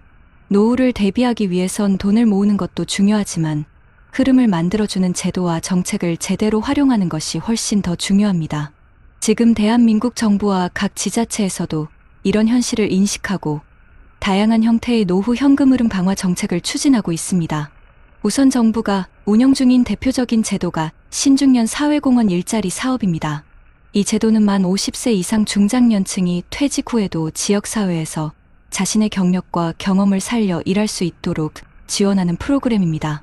단순한 아르바이트가 아니라 인생 2막의 경력 복귀를 돕는 구조로 바뀌고 있습니다. 서울시의 50플러스 캠퍼스는 50대와 60대 시민들이 자신의 전문 분야를 살려 공공기관이나 사회적 기업에서 일할 수 있게 돕는 대표적인 기관입니다. 강의, 상담, 행정, 지역봉사 등 다양한 직무를 제공하고 있으며 이곳에서 활동하는 사람들은 월 평균 60만 원에서 80만 원의 소득을 얻는 동시에 사회적 관계도 유지할 수 있습니다. 부산시는 신중년 일자리 플랫폼을 통해 공공기관뿐 아니라 민간 기업과의 매칭 비율을 높이고 있으며 광주와 대전도 신중년 일자리 박람회를 매년 개최하며 일자리 연계를 강화하고 있습니다. 단순히 노동을 통한 생계 유지가 아니라 은퇴 후에도 자신이 사회의 일원으로 존재감을 느낄 수 있도록 돕는 구조입니다. 또한 노후 현금 흐름을 위해 빠질 수 없는 제도가 주택연금입니다. 주택을 담보로 매달 연금처럼 생활비를 받을 수 있는 제도로 주택금융공사가 담당하고 있습니다. 과거에는 집값이 떨어질까 두려워 가입을 꺼리는 사람이 많았지만 최근에는 제도 개선을 통해 부부 공동명의 가입, 상속보호, 보증금 보호가 강화되면서 가입자가 꾸준히 늘고 있습니다. 2025년부터는 소득이 낮은 고령층이 주택연금 가입 시 보증료의 일부를 정부가 지원하는 시범사업도 추진될 예정입니다. 정부는 또한 주택연금 특례보증 제도를 도입해 기존 대출이 있더라도 일정 조건을 충족하면 주택연금으로 전환할 수 있도록 완화했습니다. 실제로 올해 기준으로는 60세 이상 주택 보유자의 30%가량이 이 제도를 이용하고 있으며 매달 평균 60만 원가량의 연금을 수령하고 있습니다. 그리고 국민연금과 퇴직연금의 연계도 강화되고 있습니다. 금융위원회와 고용노동부는 2024년부터 퇴직연금 디폴트 옵션 제도를 본격적으로 시행했습니다. 이 제도는 퇴직자가 연금을 수령할 때 위험자산과 안전자산의 비중을 스스로 설정해 장기적으로 운용할 수 있도록 하는 방식입니다. 예전처럼 퇴직금을 한 번에 일시금으로 받는 대신 연금 형태로 전환해 꾸준한 현금 흐름을 유지할 수 있게 하는 것입니다. 여기에 더해 정부는 국민연금의 사각지대를 줄이기 위해 임의가입자 확대 정책을 추진 중입니다. 자영업자, 프리랜서, 경력단절자들도 일정한 납입기간만 채우면 연금을 받을 수 있도록 문턱을 낮춘 것이죠. 실제로 국민연금공단은 최근 65세 이상 수급자 중 여성의 비중이 늘고 있으며 연금 수령액 평균이 전년보다 상승했다고 발표했습니다. 연금 개편 논의가 계속되고 있지만 이런 제도적 변화가 장기적으로는 국민의 노후 소득을 지탱하는 중요한 흐름이 되고 있는 것입니다. 지자체별로도 흥미로운 변화가 있습니다. 경기도는 노후준비 통합상담센터를 운영해 연금, 금융, 건강, 주거 등 노후 전반에 대한 맞춤형 상담을 제공합니다. 이곳에서는 전문가들이 직접 개인의 자산 상황을 분석하고 연금 수급 시점, 금융운용, 건강관리 등 종합계획을 함께 세워줍니다. 전북 완주군은 신중년 생애설계학교를 개설해 은퇴 전후의 주민들이 퇴직 이후의 인생 방향을 찾을 수 있도록 돕고 있고 충청남도는 시니어 금융교육 프로그램을 운영하며 60대 이상 주민들에게 금융사기 예방, 합리적 소비, 연금 활용법 등을 가르치고 있습니다. 이런 교육과 상담은 단순히 정보 제공이 아니라 노후의 불안함을 줄이는 사회적 안전망으로 작동하고 있습니다. 그렇다면 해외는 어떨까요? 우리나라보다 먼저 초고령 사회에 진입한 일본은 리버스 모기지, 즉 주택연금을 이미 30년 전부터 활성화시켰습니다. 일본의 지자체들은 주택연금 가입자의 생활안정과 의료비 지원을 연계해 고령자가 안정적으로 현금을 확보할 수 있도록 돕고 있습니다. 또한 일본의 세컨드 라이프 일자리 정책은 60세 이상 은퇴자에게 재취업이나 창업 지원금을 제공하고 지역사회 봉사활동을 하면 일정 금액의 포인트를 지급해 지역 화폐처럼 사용할 수 있게 하는 시스템을 운영 중입니다. 이 포인트 제도는 경제적 보상뿐 아니라 고령자의 사회 참여를 유지하게 하는 효과가 있습니다. 유럽의 독일은 국민연금 외에도 직업별 퇴직연금 제도를 통해 고용주가 일정 금액을 추가로 납입하도록 의무화했습니다. 이를 통해 은퇴 이후에도 일정한 생활비가 유지되도록 하고 있으며 고령층 근로자를 위한 재취업 프로그램을 공공기관이 직접 운영하고 있습니다. 영국은 국가연금과 개인연금, ISA 저축의 3층 구조를 유지하면서 특히 저소득층 고령자에게는 연금 세액공제 제도를 통해 추가 수입을 보장하고 있습니다. 이런 제도는 노후 빈곤을 예방하는 핵심 장치로 평가받고 있습니다. 이처럼 각국의 공통점은 현금 흐름의 다양화와 사회 참여의 연속성을 동시에 강조한다는 점입니다. 그리고 지금 우리나라 정부도 그 방향으로 점점 가까워지고 있습니다. 하지만 제도는 결국 활용하는 사람에게 달려 있습니다. 정부가 아무리 좋은 정책을 만들어도 우리가 직접 그 수도꼭지를 열지 않으면 물은 흐르지 않습니다. 국민연금은 최소 10년 이상 납입해야 수령이 가능하고 주택연금은 55세 이상부터 신청할 수 있으며 공공일자리는 대부분 선착순 또는 모집기간 내 신청자만 선정됩니다. 결국 준비가 빠른 사람이 안정된 노후를 갖는다는 말은 단순한 비유가 아니라 현실 그 자체입니다. 이제 우리에게 필요한 건 거창한 투자나 복잡한 금융 지식이 아닙니다. 하나씩 작은 수도꼭지를 만들어가는 습관입니다. 국민연금으로 첫 번째 수도꼭지를 열고 주택연금으로 두 번째를, 공공일자리와 소규모, 근로로 세 번째를, 금융소득으로 네 번째를, 그리고 건강과 관계 속에서 다섯 번째를 여는 것. 그것이 바로 오늘 우리가 실천할 수 있는 가장 현실적인 해답입니다.